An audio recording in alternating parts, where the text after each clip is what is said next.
Hi, everybody. Could I have a pillow, Marlene? Small pillow?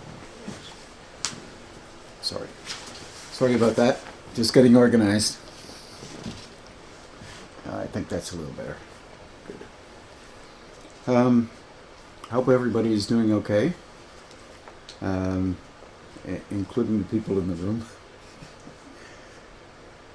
This is a question from Betty Toslin, and it's quite interesting. She's had an increase in her heart center area, and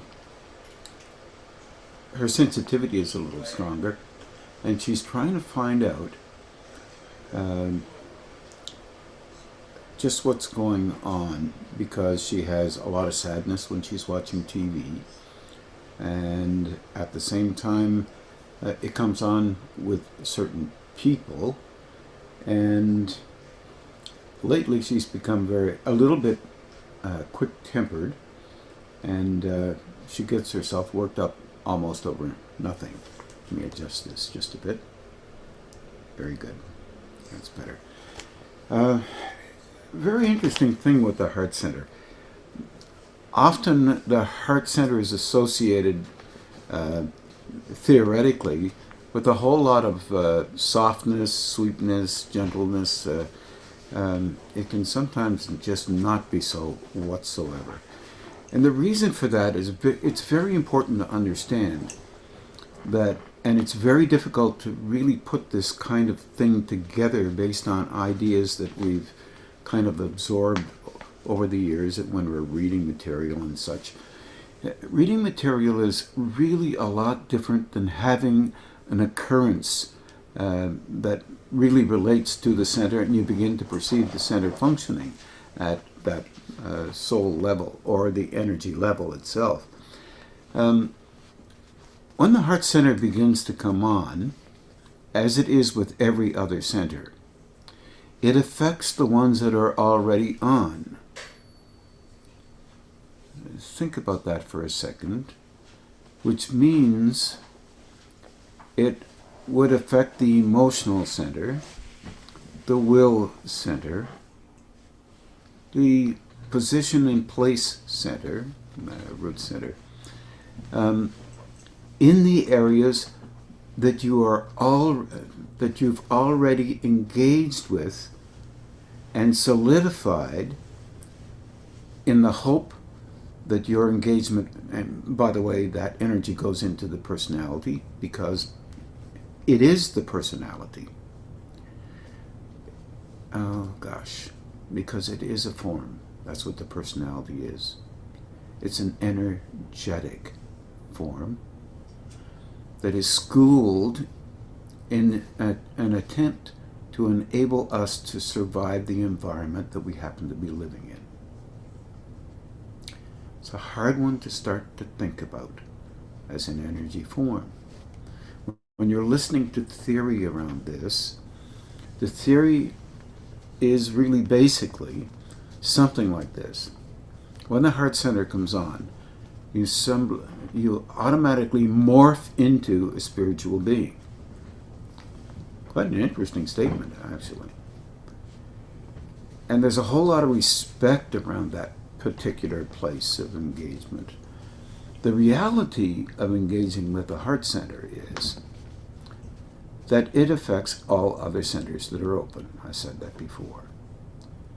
However, it also tries to enable those centers, or the energy exhuming into the process, into the form that we call personality, so that we can consciously begin to notice how we're functioning externally, how we're engaging internally, and begin to allow ourselves to soften down reflexively, if we can't do it consciously, and ultimately consciously. The reflexes that are involved with our survival techniques are there and will remain there. Now, That's a statement and a half. Because they're not always in use. They're very subtle, and sometimes not that subtle.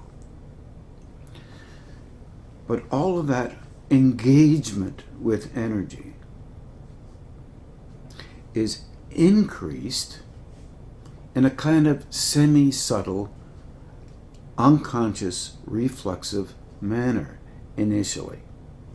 Energy coming in through the heart center mixes with the form that you call your personality, with the images that you believe you are expressing life in, and they engage with others in a manner that you have been schooled in.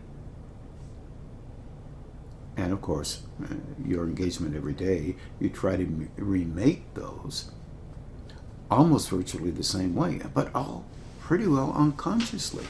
Please understand that this is unconscious, but nonetheless, profoundly powerful in their intent to reshape and remake the personal almost exactly the way it's already designed. Becoming consciously aware is profound.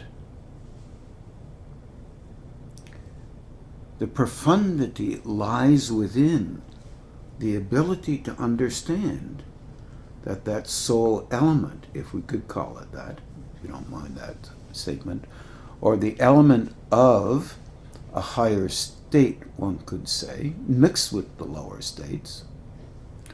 That element of the higher states is trying to get you not to be an automaton, but a perceiver, one that is consciously aware of the thing that we use unconsciously, the personality, daily.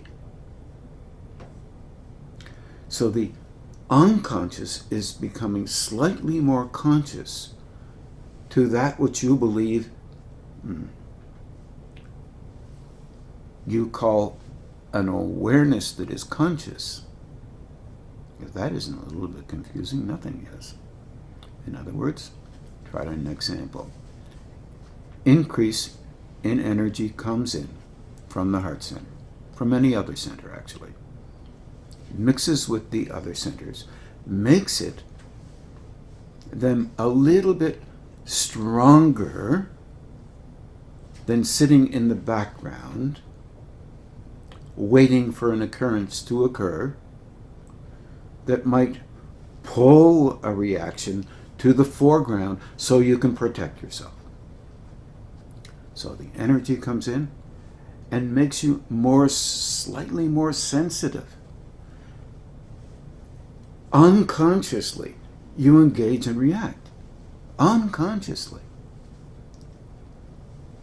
But you notice more because there has been an increase in the sensitivity that you have with respect to your ability to watch things. That's how the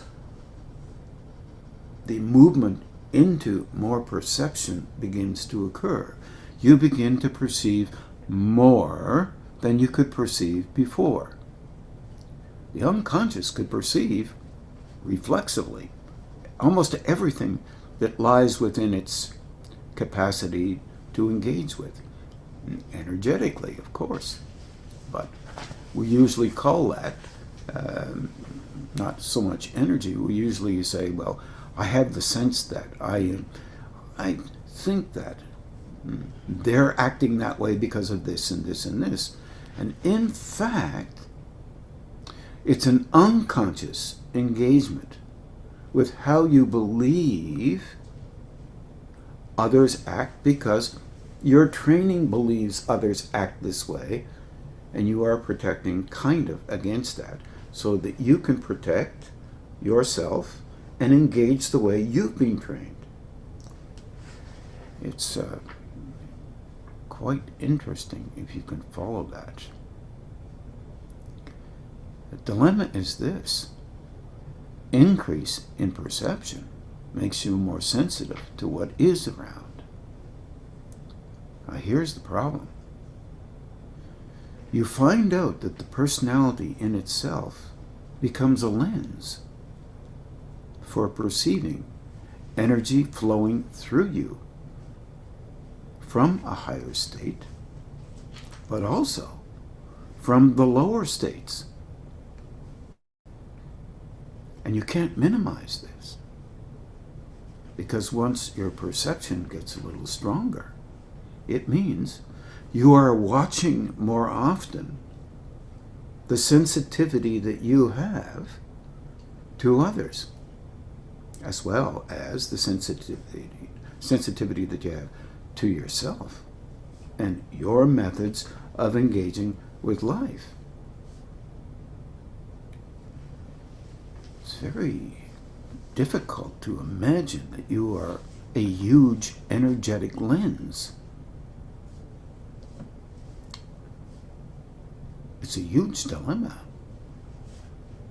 And it coincides, this idea coincides with Ian Rimmer's question around, if I might just say, how do we differentiate what is our own energy system and someone else's?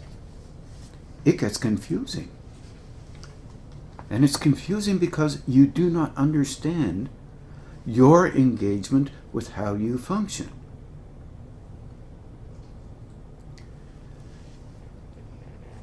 Now you realize that in some definitions of spiritual development, the focus is on the personality's ability to perceive energy based on what the individual believes are the rules and regulations of how this energy shakes down. In other words, what are you perceiving when you perceive energy? And where are you perceiving it from? You are perceiving from the process of belief. And belief is a process. It's not a hard set rule. There are regulations on what you should believe idealistically, but you do not believe that way. You believe relative to how you engage with you. And if you're fortunate, you shift those beliefs from time to time out of the wisdom of understanding you better and recognizing, perhaps compassionately, that others have a set model within them that they try to reassert, remake, maintain, so that their rules and regulations about what is real or not real from their perspective is clearly defined and continually engaged with, as a matter of fact, all their life. And no movement is really made deeper into the understanding that those regimentations called belief are not necessarily as real as what we understand them or need them to be. So you're looking at sensitivity here. And the question implies that Betty has engaged with a kind of sensitivity where she can notice the heart center. However, she doesn't understand why sometimes her reflex to maintain her engagement with life is so strongly determined. Yeah, she has reactions very sensitively. That implies there's more energy coming into you. It does not imply negativity at all. It implies that the experience of an engagement with a higher state means to broaden an understanding of the lower states and how they have set themselves up in a position to maintain a design that is highly valued by each and every individual. This is not a negative thing. This is how it tends to work. We would much prefer that as it's coming in, it melts us into a highly valued, important individual called spiritual, and that others recognize that, and we are featured in Time magazine or some other magazine that might be very helpful. I'm sorry, it isn't working like that. It doesn't tend to work like that. But we have the capacity to act. And acting in that manner puts your personality on a stage level that maintains its impetus toward acting as if one should be this way when you grow spiritually. There's nothing wrong with that. But you are not perceiving what's going on. You're acting out in a manner that would be helpful and softer and perhaps might be noticed by others. This is part of the pride element that everybody gets involved with, and it's others with other belief systems think you should be more aggressive and hard and to be spiritual, because power is wondrous in spiritual development. We mistake and misunderstand most of the time, and it's not our fault. It's because we've been trained literally to engage with life in particular manners, and extensions of those particular presentational views indicate that we've somehow made some progress. I'm just going to move this as back up later. I'll just turn this off. Sorry about that. So it's a bit of a dilemma. So Betty and Ian, and as a matter of fact, Carol and Lee have been talking about somewhat in a question related to the personality as well. It's perhaps important to realize that spiritual development is complicated from our perspective. And from a normal perspective, it's not complicated. You have to act certain ways, and therefore you are spiritually developed. And those ways change depending on the belief systems that you have. This is not an easy thing to talk about. And there's no devaluation involved with any kind of understanding related to spiritual development. But spiritual development actually takes you by surprise. You begin to realize that you are a learner, not a knower, in the internal relationship that you have with an engagement with higher states. And the higher states are there to enable you to learn through you how to engage and perceive beyond the capacity of the norm here on these planes. These planes are not considered negative, although many belief systems talk about it that way. They're considered survival states. And the formulas through which we, each and every one of us, engage are formulas that relate to enabling us to, in some way, survive these states and come out the other end over 100 years, 80 years, 90 years, whatever it may be, come out in a manner that not so much suits us, but we begin to realize that we are basically energy beings. Here's the idea of being an energy being again. Therefore, all personality traits and engagements are resultants of you and I engaging with the world and trying to make sense of it. Usually, we act out, again, parental backgrounds, whatever they may be, whether they be subtle, even unknown to the background carriers that we've been involved with, and others who have been our friends, our teachers, our helpers, our enemies. They all help us to mold this form through the use of energy on a daily basis and through experience and habit and unconscious perceiving that relates to energy coming at us and how we deal with that, how we perceive it unconsciously, not consciously. And how difficult that is for us to understand until we begin to perceive that there is really a tremendous amount of truth in this.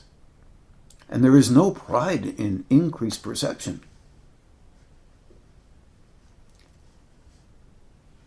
Because every time you increase your perception of that flow or that soul engagement with these centers or windows through which that energy moves, we begin to understand there's a mixing of those higher states that stimulate not only our relationship with how we are currently, but a perception that allows us to know this. And it's like an inquiry into truth. A truth we don't want to see because we are a tiny bit defensive and judgmental about what that should look like. And the last time I looked, perfection was not on the table. Disappointment is on the table. But maybe just a 10-second disappointment would be way too long. Maybe the realization that each and every one of us, as we begin to perceive deeper within the structure of all humanity, including ourselves, that we are moving in a direction, one that might be helpful in making adjustments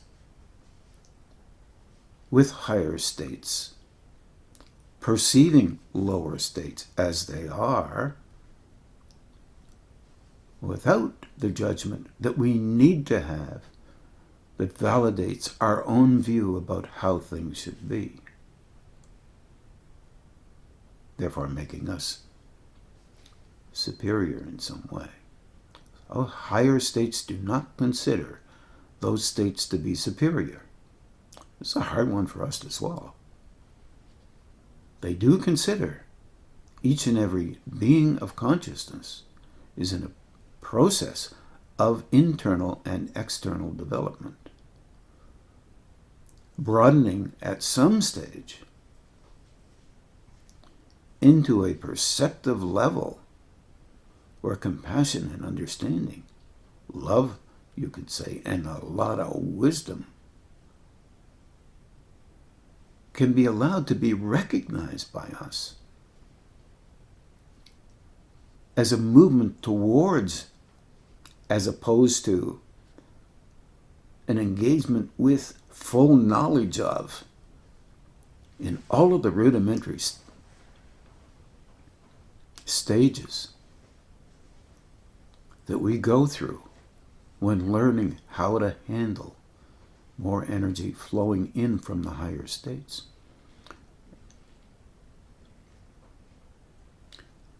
There is always a movement towards a unity between the lower and the higher states.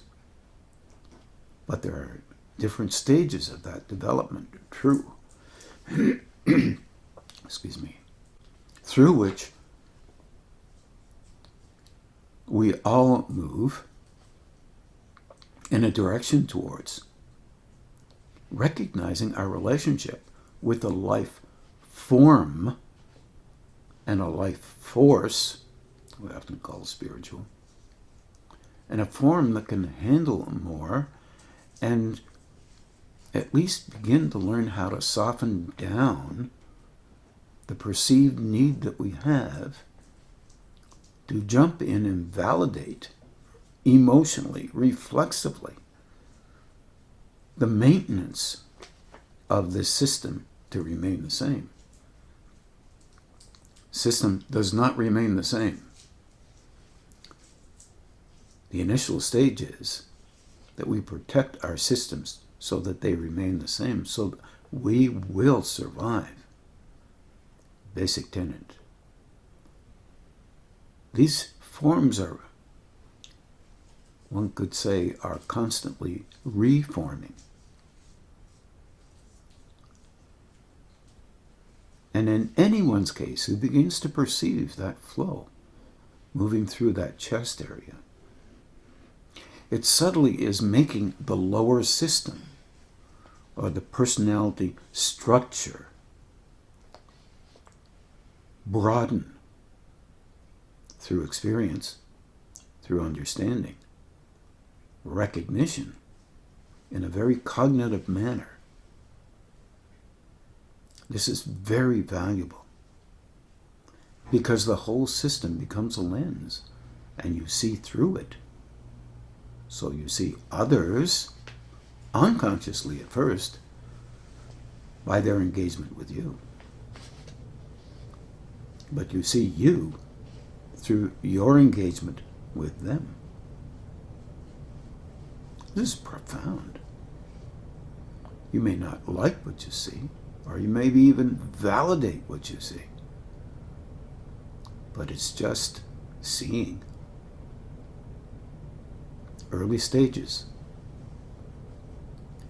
Now, opening a brow center, opening a throat center, a crown center, a heart center, a solar plexus beyond what is normal here on this plane, these planes, a root and gonad center complex opening beyond their levels that are very profound and powerful here, entertains a kind of will to go beyond what is normal here.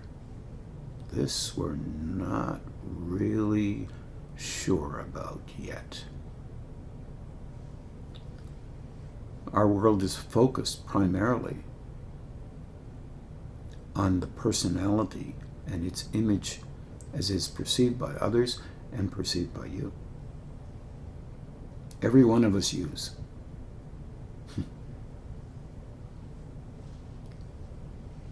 And we have a stretch to go to really understand what can happen next.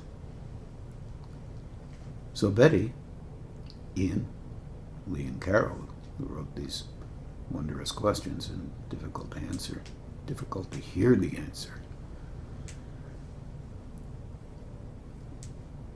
If you can perceive through you,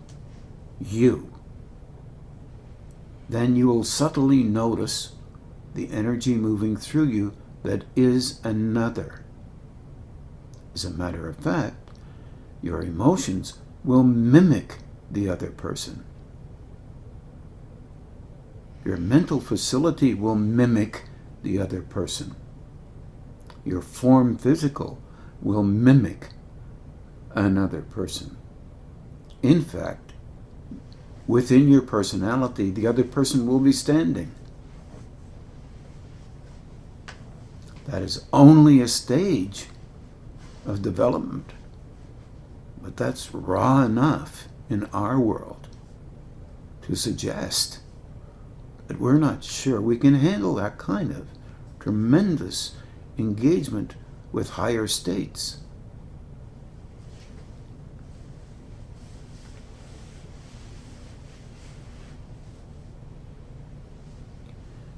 So it is really valuable to be as honest as you can with yourself. about your own engagement with how you react and engage with others. A number of tools are helpful. Things like the life map, the balancing, pulling energy off the central core, physical form, which is the real, true central loci of everything that you engage with and believe must be you. Pulling it off. It's energy we're talking about. Using energy to engage with higher states and talking as if you can communicate with those higher states, attempting to broaden out your perception but soften your reflexive responses so you can gently engage with and perceive you as you are respectfully, with as much, I'm going to use the word, honesty and being honorable to what is there, not thinking you have to protect about seeing it, just noticing it and slowly backing away, because it's not, everything that comes to the fore isn't necessary. It's a reflex. And your design says, oh, this must be necessary under these conditions. It may or may not be true. This is not an easy task, but this is a task related to sincerity, respect, and a willingness to go beyond what might be so-called normal in the eyes of others or yourself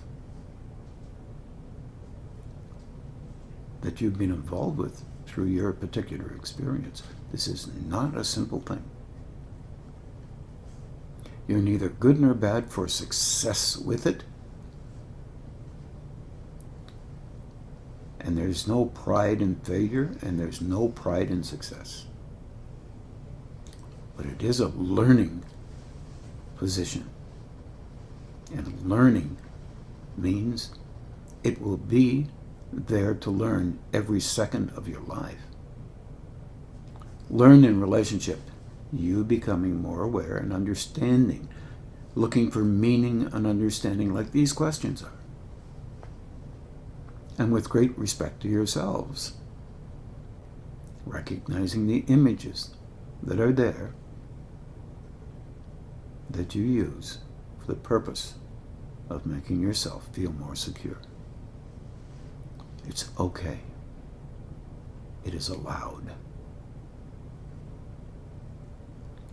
Sometimes other stages will occur where the personality will quiet down so that you can engage deeper with higher states,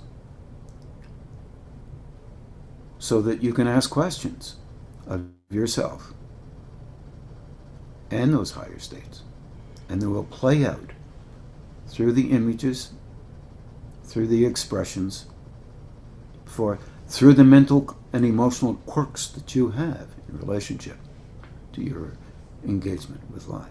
Those quirks have been solidly helpful to you from your perspective. Gentling some of them down might be helpful. The trick in this is to try to learn when that might be approachable by you. It isn't always. That doesn't make you bad or good. It just makes you know where you are protective. You are like children protecting yourself, like an adult protecting children. None of that is negative, but it is a part of our learning process, something that may be very important to put a lot of thought on. Not for anybody's perusal, except your own. The recognition and the understanding that lies behind those thoughts.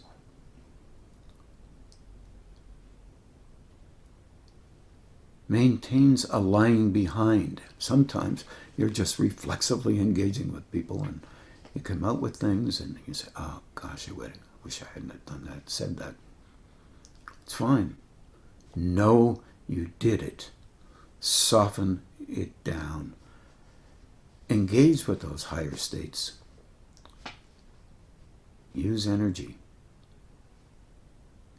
to allow you to stimulate the willingness to become more perceptive.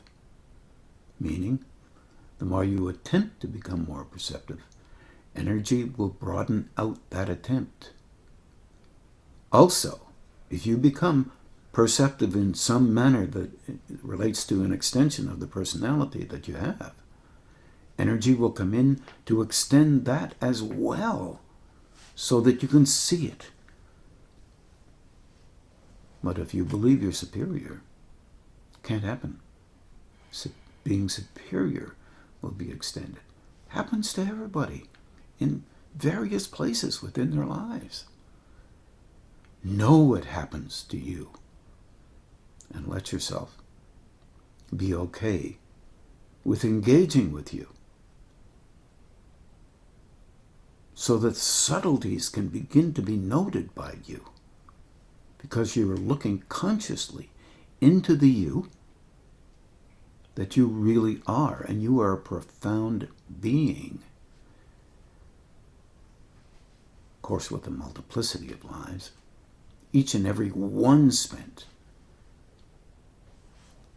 so that you could broaden out your capacity to engage with these planes at a higher state.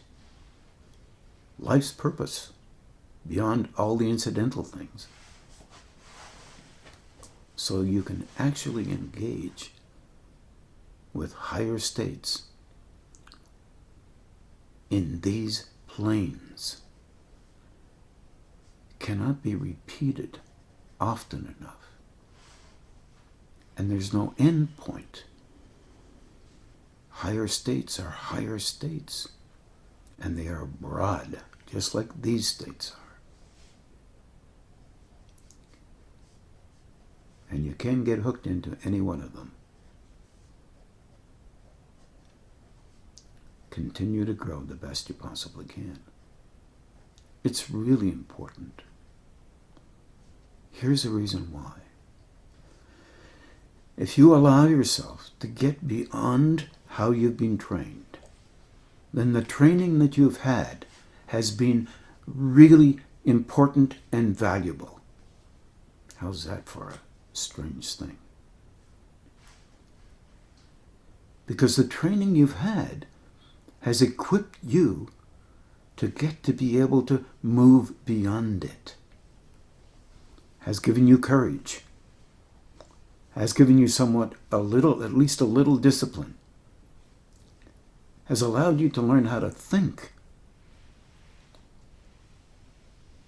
taking you into a place where you can allow yourself to be okay with you while you're trying to ruminate about what you means. And begin to be okay with the vulnerabilities that you have, as well as the good things that you are about.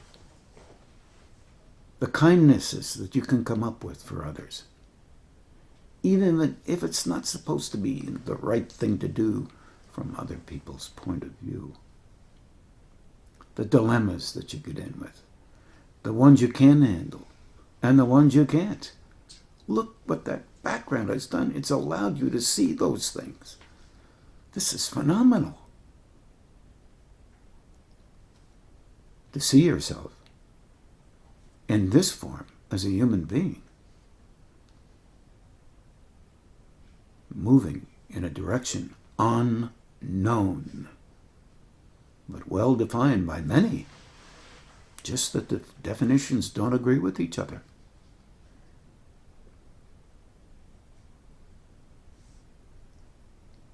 But they all indicate an interaction with other states, higher states of engagement.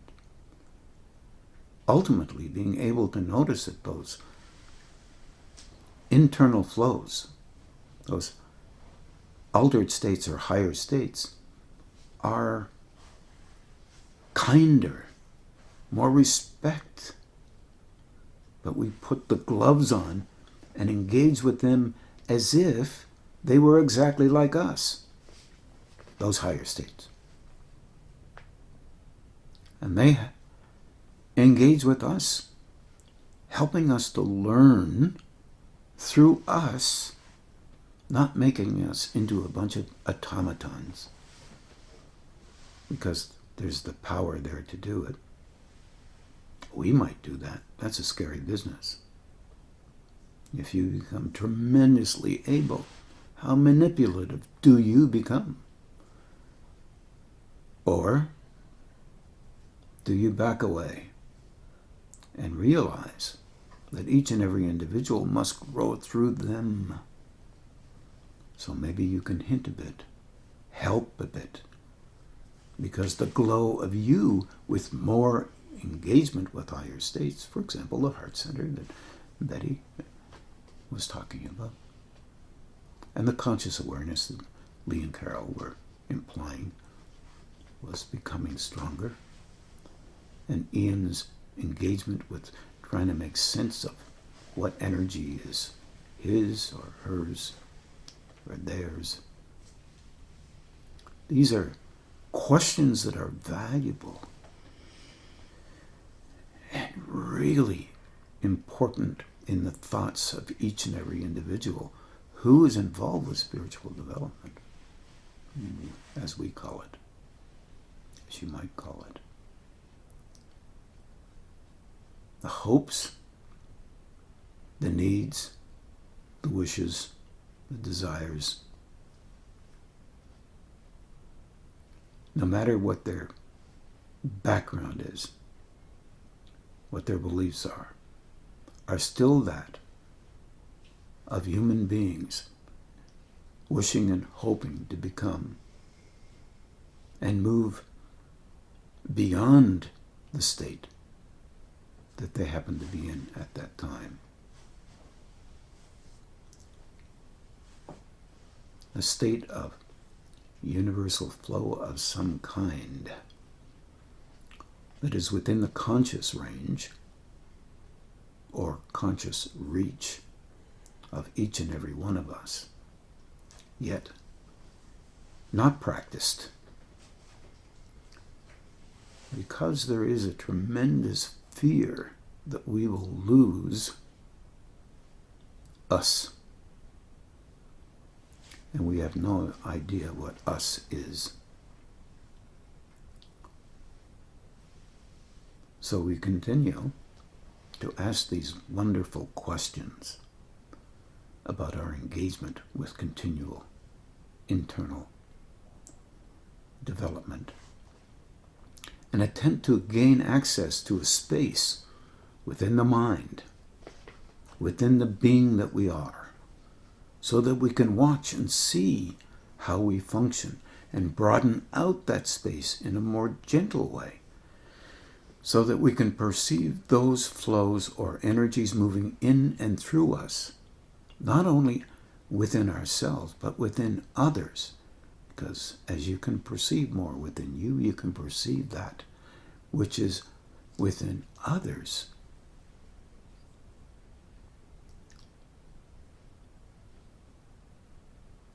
I hope this covers some of the questions that were asked, and I think that I've covered some of your questions as well, Lee and Carol. So I wish you all well, and recognize that the journey that we're all on makes us helpers of each other as well. As you perceive what you can perceive, a dialogue with another who's going through the same process may start with, instead of, oh, this is what I do and this is where I'm really good, I really don't understand what's going on, this is what I'm perceiving, but I haven't got a clue what it means, is closer to the truth. If you talk to yourself that way, you'll soon know but talking to others about a lot of stuff. Others that are not involved with perceiving some of this kind of thing will not be helpful. It'll just elevate you a tiny little bit. You might miss it. Please don't miss it. Pull back if it does. Everybody has to learn in their own way. This is not an easy feat. Remember, someone else may know an answer to a question you have not formulated yet.